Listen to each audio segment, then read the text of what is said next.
transformation wasn't about changing what you do, but upgrading who you are. On today's episode of Inner Light, we are honored to welcome Dr. Ryan Gottfredson, leadership professor, mindset researcher, and best selling author of Becoming Better. Ryan's groundbreaking work goes beyond surface level, self help, and into scientific of vertical development, helping us rewire our inner world so we can lead, live, and love from a higher level of consciousness. If you're tired of incremental change and ready for true transformation, this is your moment. Welcome to the show, Ryan. It's an honor to have you. Yeah, thank you, Anya. And I really appreciate you creating the space for people like me to come in and share some ideas that hopefully can help people out and become the people that they want to be. Thank you so much. So, Ryan, in Becoming Better, you introduce the idea of vertical development. How does this differ from traditional personal growth, and why does it matter now more than ever? Yeah, great question. So, one of the things that I've learned is that there are two different sides of ourselves. There's one side that I call our doing side. This is our level of talent, knowledge, skills, and abilities. And when most people try to develop themselves, they generally focus on their doing side. They try to improve either their knowledge or their skills. They try to close those skill gaps. They try to get more education. And it's not like this type of development is bad, but what I found is that it can only be incrementally helpful, if that. But one of the things that's very fascinating to me is that if we can awaken to that we have more than just our doing side, we can unlock transformational growth. So while we do have a doing side, we also have what I call a being side. Now, our being side is about the quality and sophistication of our body's internal operating system, how we're wired to operate. So this is more related to our emotional intelligence, our emotional regulation abilities, our window of tolerance, and our mindsets. And what I found is that if we can focus on our being side for our own personal development, that could be transformational. And so you use some phrasing to kind of start this question. You use the phrasing vertical development. Well, vertical development is elevating along our being side. Horizontal development is elevating along our doing side. And what I've just learned is that probably 95%, if not more, of all development efforts focus or leverage horizontal development, and very few leverage vertical development. But that's, again, where I've learned that transformation can occur. That's amazing. And what was the turning point in your own journey that made this distinction so personal for you? Well, I don't know about you, Anya, but for me, I've been in positions where I knew that I had the knowledge and the skills to be successful, but I wasn't. So there's been times in my life where I feel like I had the knowledge and skills to be successful, but I failed. I didn't make a basketball team when I was younger. I failed my comprehensive exams during my doctoral program. I got fired from a consulting group that I work with. And in all of these instances, I felt like I had the knowledge and skills to be successful, but I wasn't. And I've always kind of wondered why. Why was it that I felt like I was in the position to succeed, but I didn't? And what I didn't realize at the time, but I now know, is that while I had the doing side abilities to be successful, I didn't have the being side abilities to be successful. And what I've just learned working with other leaders, organizations, employees, what I've learned is that most of us are like me. We have found ourselves in positions where we haven't been successful, but yet we felt like we had the knowledge and skills to be successful. So awakening to that and helping and coming to the understanding that I have a being side, and that being side is really what dictates my success. That's become the area of my focus for my own personal growth, but as well as my research and then the consulting that I do for organizations, leaders, and employees. This opens up the episode with clarity, like helping listeners rethink what better really means. Well, and I think, right? I think most of us try to do better, and there's nothing wrong with that. But what I'm hoping I'm inviting listening listeners to consider is that there's more than just trying to do better. It's trying to be better. And here's the thing is if we can be better, naturally we will do better. And I think that that's one of the most eye-opening things that we can get at. The problem is that most people just don't know how to connect into that being component.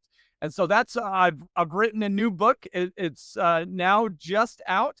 It's called Becoming Better: The Groundbreaking Science of Personal Transformation. And it's designed to help people understand that they have a being side. It's designed to help them evaluate their altitude along their being side and then learn how they can elevate along their being side so that they can transform and elevate who they are. 100%. And you emphasize mindsets at the foundation of transformation. What are the most common limiting mindsets you see? And how do we begin to shift them? Yeah, great question. So what I've learned is that we all have mindsets. I've also learned that our mindsets can range in quality from being more low quality, self-protective to being high quality or what I call value creating. And we all have mindsets and most people think that their mindsets are ideal regardless of their quality, whether they're self-protective or value creating. And so what I've just learned is that most people don't really know the quality of their mindsets. And so one of the things that I do, and this is a part of my books, is I help people to awaken to the quality of their mindsets. In order to do this, we need to have labels. We need to have descriptions for different types of mindsets.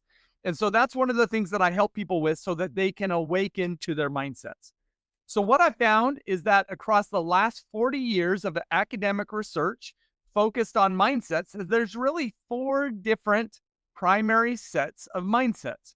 Each of these sets range along this continuum from being self-protective to being value creating. And maybe you've heard of some of these, but let me rattle them off. And then Anya, if you have any questions about any of these specifically, we could dive into them. But the first set is the difference between a fixed mindset that's self-protective and a growth mindset that's value creating.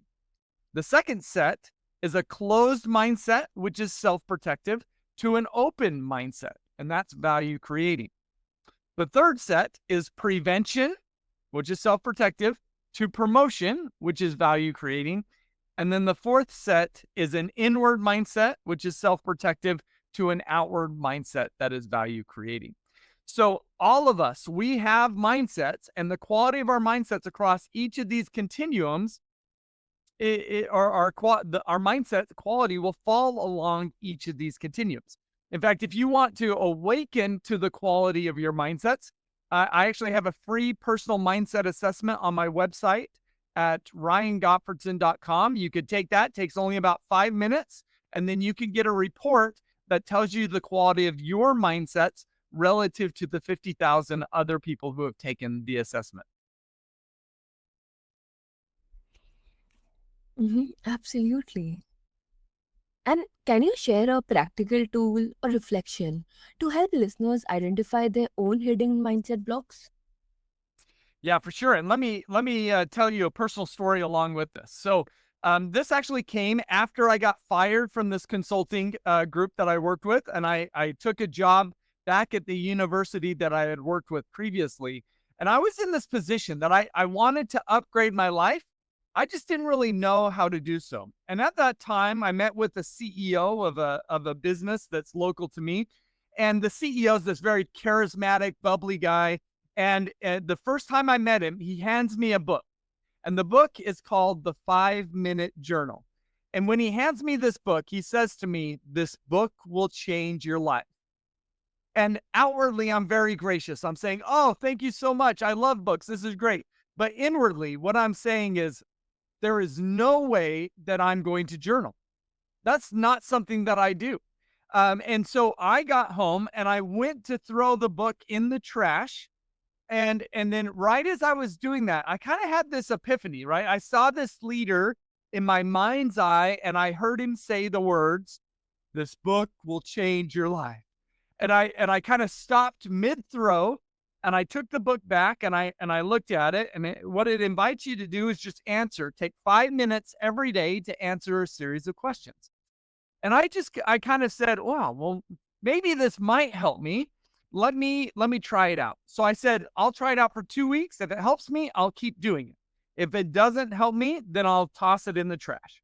Well, long story short is I've been doing this journal for the last 8 years, and I found it transformational. The reason why is because it has been a tool that has helped me shift from having a prevention mindset to having a promotion mindset. And when I was able to shift from a prevention mindset to a promotion mindset, it unlocked a world of opportunity. I started to wake up, I used to wake up with my prevention mindset thinking, how do I survive today? But after shifting my mindsets, now my mindset when I wake up is, how do I make the most of today? And with this mindset shift, it's what's opened the door for me to write my books, start my business, and then create a business that's allowing me to live a lifestyle that I only dreamed about. And honestly, I credit it all to the foundational work of working with this 5 minute journal. So I'd encourage anybody to pick it up. Of course, that's one tool, and it's not a tool for everybody, but it's something that's worked for me, and I've seen it work for hundreds of others. This gives depth and actionable value, like inviting curiosity, not shame. Well, that's the thing is I find that when we do some introspective work to work on our mindsets, it is not uncommon for shame to pop up. But it's something that we have to wrestle with if we truly want to upgrade ourselves, to elevate along our being side.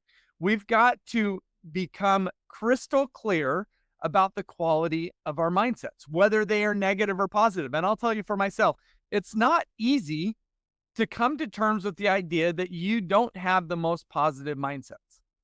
When I first learned that about myself, that felt like a punch to the stomach. But it is something that is required for me to elevate. I've got to deepen my self-awareness. So here's what I've learned for myself as well as for the people that I coach and work with is that the deeper we go inward, the higher we could go in terms of our being side altitude.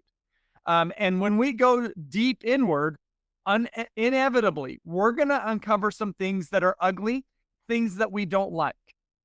But that shouldn't hold us back from owning that. Because in order for us to truly elevate, we've got to dive in, we've got to own it, and then we've got to heal. And that's one of the things that I found at the foundation of doing this vertical development work, elevating along our being side, is ultimately it's about healing our minds, our bodies, and our hearts. Definitely. And in the book, you talk about shedding protection mechanisms we've grown out. Why do you believe that self protection often blocks transformation? Well, self protection, we all have some wiring for self protection. In fact, one of the things that I found through my research is that the more trauma one has experienced in their life, the more their body becomes wired for self protection. And the reason why we're wired for self protection is because our body, our nervous system, is designed to keep us alive, particularly in the short term. And while it might be programmed to keep us alive in the short term, that programming might hold us back from long term value creation. Let me give you an example of this. Let me ask you this question. I'd love your response. How would you say most people respond to constructive criticism? 100%. And how can someone begin the vulnerable but necessary process of releasing these layers? Well, so we've got to, I'll come back to this example, right? So, how do most people respond to constructive criticism? Well, they get defensive. Well, why do they get defensive? Well, because it's a short term self protective tendency. And while getting defensive might protect them from feeling bad in the moment, if they don't absorb it and at least consider it, it's going to hold them back from learning and growing in the long term. And so, in order for us to elevate ourselves, we've got to understand our self protective programming. Again, we all have it, but if we can awaken to it, that opens the door for us to upgrade our programming. So, I just kind of believe we're all at a certain level. It could be at level 1.0, it could be at 2.0, it could be at 3.0. I'm not sure what level you're at, but what I know is if you want to get to the next level, we've got to upgrade our internal operating system. A beautiful point to talk about courage, healing, and inner light. So, as a leadership professor, you work with high performers. What's one common myth about success that actually limits deep development? Yeah, great question. I found that most leaders, they are primarily focused on, take a guess, results, outcomes, numbers. And it's not that that's terrible, but they do it because that's how they're incentivized. So most leaders focus on the outcomes. But what I found is that's not what the best leaders focus on.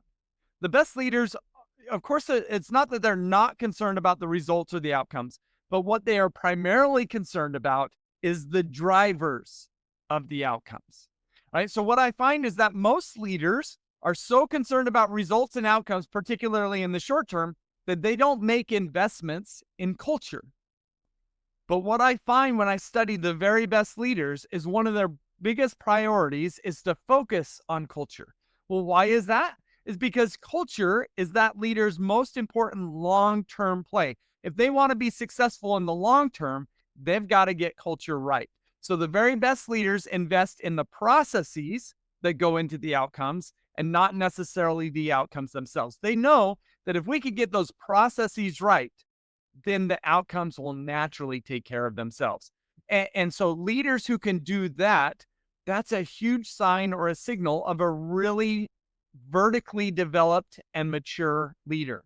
But the reality is that it's a very small percentage of leaders that operate in that way. In fact, research has found is that only 8% of leaders operate in that way. And so there's a huge opportunity, and that's why I do what I do is I help leaders elevate themselves so that they can elevate their organizations.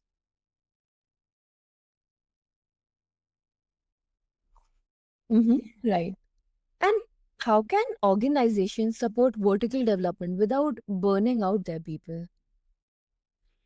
What I find is that when or employees are burned out, it's generally because they're being led by some of these leaders that are focused on the results, focused on the outcomes, and they're not focusing on culture.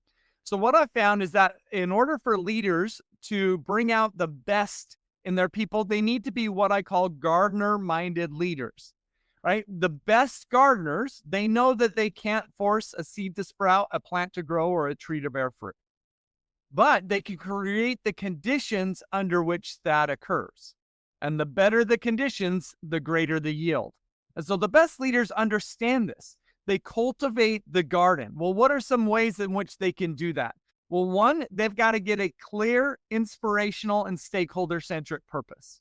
Second, they've got to get dilemma resolving values that are connected and aligned with that purpose.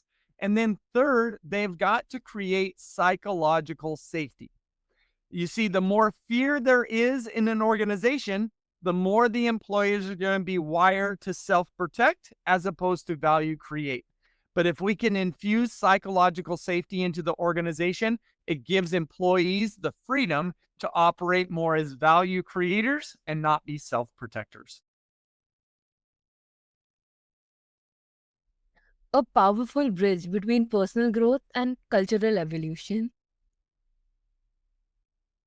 So, for someone listening who wants to become better but feels stuck, overwhelmed, or afraid, what would you say to them right now? Well, I'll say I've been there.